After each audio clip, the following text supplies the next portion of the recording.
Are you losing your spouse's attraction? Maintaining attractiveness in marriage is essential to being more than just friends with your husband or wife.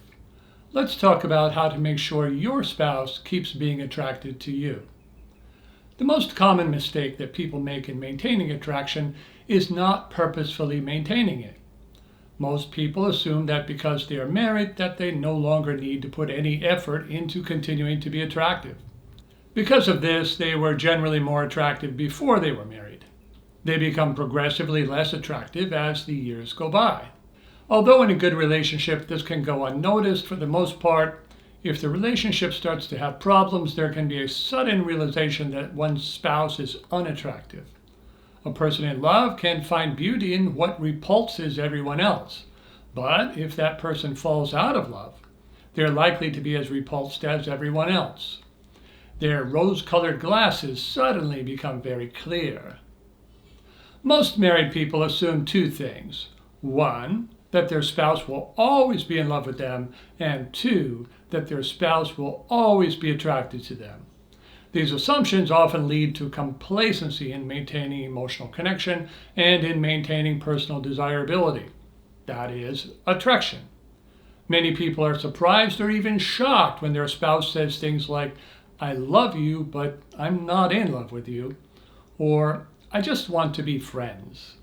When that happens, their relationship gets downgraded to a friendship. Usually they didn't see it coming because they weren't careful to make sure that the signs of connection and desirability were still there. It's like assuming that your car will always run well because it always has, so you don't bother to maintain it. Then one day your car engine dies on the highway and you feel stranded, helpless, and perhaps betrayed by your car. Most of the people I work with who feel betrayed by their spouse admit that they did not maintain their desirability or emotional connection. Of course, becoming unattractive doesn't happen out of maliciousness. No one deliberately becomes unattractive, unappealing, undesirable. What generally happens is they deprioritize their relationship by overly focusing on other things. For some people, this may mean they shift to playing a lot of video games or spending a lot of time on social media. However, people of all ages are prone to giving up friendships, social connections, and activities that used to be part of their appeal.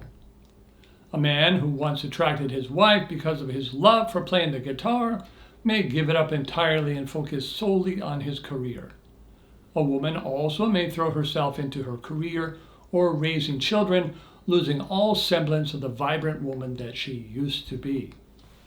On a physical level, people may gain a lot of weight, stop wearing fashionable clothing, reserve makeup for everyone except their spouse, and walk around with body language that looks more like an elderly person than a young one. Looking old or out of shape is not appealing to anyone, though feelings of love and connection can mitigate that. The more you want to let yourself go, the more you need to help your spouse to feel well connected, or she or he will wake up one day, look at you, and go, "Yikes!" From that day on, they will look at you less often.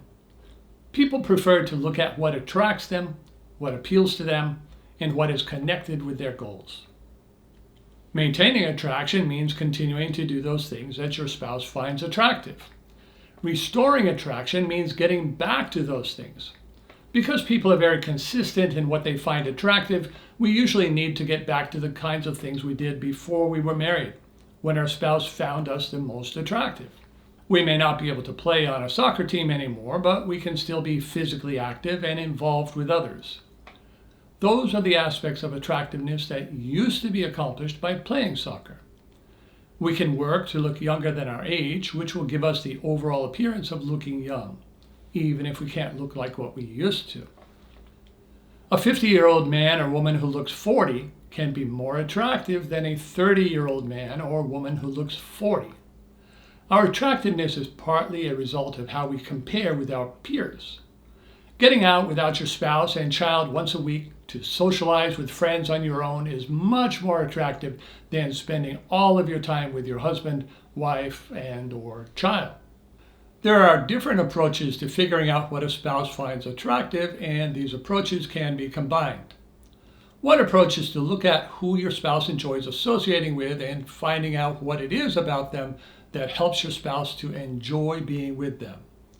Do they have particular interests, beliefs, or values? Are there clues in what your spouse watches on TV or the internet? Another approach is to look back to what drew your spouse to you in the first place. Why was it you rather than someone else? What have you given up doing that you used to do which made you more desirable? If you were single again, what would you need to do to attract people for dating? Yet another approach is to think about the kind of person your spouse would naturally be drawn to if your relationship were to end for some reason. Many times there will be a common theme from these three perspectives. That would be the best area to focus on. If you really have no idea, then get to work on what would make most people of the opposite sex be more interested in you. Doing that is bound to also increase your husband's or wife's desire for you. Attraction is part of what I work on with every client who wants to reconnect with their spouse. This is because being desirable is a step on the path to being connected, even though attraction and connection are two different things. Skipping important steps like being more desirable can block people from being able to get to emotional connection. Consider my client Yvonne, who was trying to reinterest a husband in the throes of a midlife crisis. He was no longer interested in the same old. Trying to convince her spouse to do more of the same would be a sure way for her to create more distance in her relationship rather than to reattract her husband. With my help, she worked on becoming more of the person she hadn't been in many years. She became more of the kind of person her husband was likely to be attracted to if he divorced her. To do that, Yvonne shifted her focus from focusing on being a good homemaker to being more like her younger and more vibrant self. She arranged sitters so that she could go out socially, as her husband was also doing. She revamped her wardrobe and worked to get into shape. She talked to her husband more as a woman who was interested in him rather than as business partner or critic. The best way to connect with a spouse in a midlife crisis is to join him or her in it. That is what I helped her to do. As a result, she was able to stay both connected with and attractive to her husband as they got out of their old routine and created a new life together. Most of the time people have a midlife crisis, there is a good reason to. The two biggest mistakes people make when trying to reattract their spouse is 1, telling their spouse they're going to do that, and 2, making too many changes too quickly. When people do these two things, their changes don't appear to be genuine. Instead, their changes feel manipulative. Also, there is an assumption by the rejecting spouse that the changes will not last because they are not sincere. To prevent that insincere, manipulative feeling, changes should not be announced and they need to be made gradually. Your spouse should feel more attracted to you without being able to know why he or she is more attracted to you. It's kind of like the idea of women using makeup to be more attractive without using so much that the makeup becomes obvious. Pointing out how you are using wrinkle cream is going to make you less attractive rather than more. If you're working on becoming more social, do it gradually. The more time passes before the changes you are making are discovered, the more genuine they will appear to be. When working on becoming more desirable, don't try to convince your spouse that you are desirable. Instead, turn on their natural subconscious attraction to the changes you are making. Most people find that when they work on becoming more attractive, appearing younger, and behaving more like their previously attractive self, that they enjoy their life more.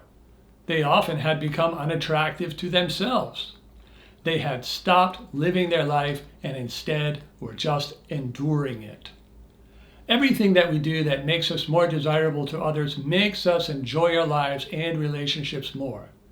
If people only make minimal changes that they don't really want to make, life will seem even worse.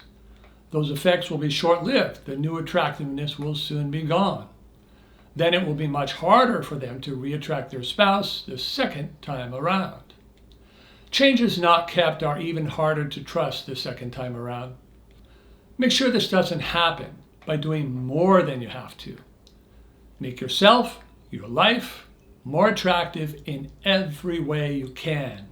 Get to the life you enjoy so that you are less likely to want to slack off. Connection and attraction are not the same thing, though they are both necessary. In new relationships, attraction is what gets people the opportunity to talk or go out on a date. Then how much they connect on the date determines whether they will get a second date, a third, and so on. The same is true for jobs. You must be a desirable candidate to get hired. Then you must perform well in order to keep your job. Once you are married, it is possible to have connection without attraction. The connection will help you and your spouse to be friends. But without attraction, the romance element will be missing and you will be friend-zoned. On the other hand, attraction-only marriages result in sexual relationships which are lacking in connection. Since everyone needs emotional connection as well as physical, these relationships are prone to emotional affairs. Both emotional connection and attraction or desirability help us to maintain a romantic, loving marriage. What do you think of this saying? If you love me, you will accept me just as I am. Just like the saying, if it feels good, do it, it leads to a lot of damaged lives and relationships. The fact is that other people, including your spouse, will not love you just as you are if you are very different from them and very undesirable. All of the people who get rejected by their spouses have learned that. People are biologically and culturally predisposed to be attracted to certain physical, social, emotional, and personality characteristics. The further you are from these characteristics, the less you will be desired by most people. The good news is that the more of these characteristics you develop, the less the other ones will matter. Most people who get plastic surgery would be much better off working on their personality, posture, and staying healthy. In fact, getting plastic surgery without working on these things will only be attractive to people who don't know you, and only temporarily. Do not get hung up on features you can't change. Work on the ones you can, and those negative features won't matter anymore. Do an attractiveness self-assessment of the whole you. Assess your physical appearance, your social skills and activities, your health and energy level, your productivity, and your actions to help others even when you don't have to. Which one of these areas, if improved, would make the biggest difference for your marriage? This is the place to start. I can't help you with physical changes, but I would be happy to work with you in other ways to help you to reattract and reconnect with your spouse. It's not rocket science, but it can be a lot of steps depending on how distant your marriage has become. Both of these skills areas are covered in my Reconnections coaching package. I'll leave the link in the description.